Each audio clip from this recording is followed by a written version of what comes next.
You know, if I had a billion dollars, I would set up 10, 100 million prizes for innovation. You know, those aren't my words. Those are the words of Peter Diam- Diamant- Diamantris from the X Prize from last July. And the reason he said that is because prizes can supercharge innovation. And my goal is to supercharge innovation in education. We finally have the technology to develop an autonomous learning vehicle, software vehicle for learning.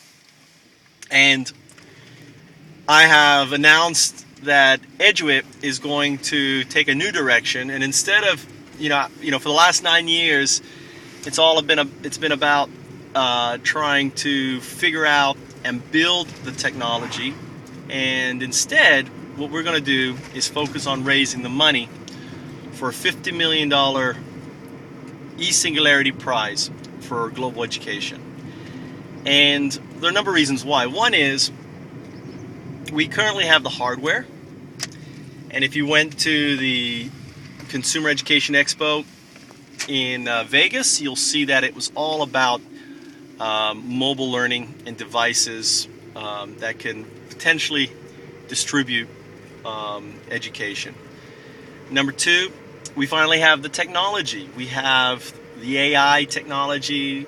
We have, DARPA funded technology from Siri, which is an iPhone personal assistant, which could easily, and I talk about it actually if you read my description for the E-Prize, I actually mention how I would use Siri as a device for education on the iPhone. We have the connectivity. Over 80% of the world is connected, and the software device is going to be independent of connectivity. So what it means is we will use everything from distributed computing via a Wi-Fi network, where these devices will be probably booster hubs that will push the bandwidth via these internal connectivity, and use very little of the internet, because again, this isn't about collaborating and doing stuff on the net. It's about delivering learnable objects, and we will take those learnable objects, deliver them to the network, and distribute them to the individual based on their individual needs. And there's other technologies like BitTorrent and peer-to-peer computing and everything else, which they have all this technology has come of age. There's a learning engine technology that exists that could be used or modeled from the Cerigo learning engine that I talk about and pointed to, and I've actually met with them about getting access to their technology, and they are like, our technology is free for anyone to use as long as you don't charge for it, and we'll make our technology available. So there's an opportunity there.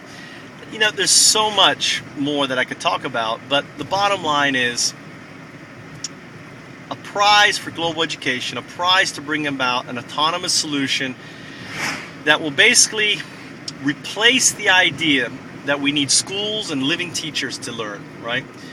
Because the fact is, here's the dirty truth. We can't build enough schools. We can't train enough teachers, not even retain them. We can't train them, but we can't even retain them. And over the next 6 months, America is going to be hemorrhaging teachers. They're going to be losing their jobs and everything else. So there is no reason why we can't innovate education in such a way that in places like Asia and Africa, where they don't have enough money, they don't have enough teachers, they don't have enough resources to meet their demand today, not even their demand in the next 10 years or 5 years or 20 years. So we have to completely rethink education, and that's been my message for the last 9 years. So if you have $1 billion, I don't even want 100 million, I just want 50 million. You can contact me. I'll put your name on the prize. If if you want it on the prize? Well, we'll just call it the E-Singularity Prize for Global Education. Keep it simple. You know, it's funny because when Peter talked about the X Prize, you know, the reason for X was someone's name. And for the first, you know, that's why there was X, to represent someone, because he didn't know whose name was going to be. So, you know, I'm going the same route. I'm going the X Singularity Prize. You know, so if someone wants to put their name on it, 25 million to seed the fund, we'll do that. So if you're Google, Microsoft, Cisco, Apple, if you're out there, you see this email, this message, this videotape, and you think, you know what, Michael's right. We need to innovate, we need to change, we need to rethink global education, we need to make it easy and simple for anyone to learn. And that's ultimately what I want to do.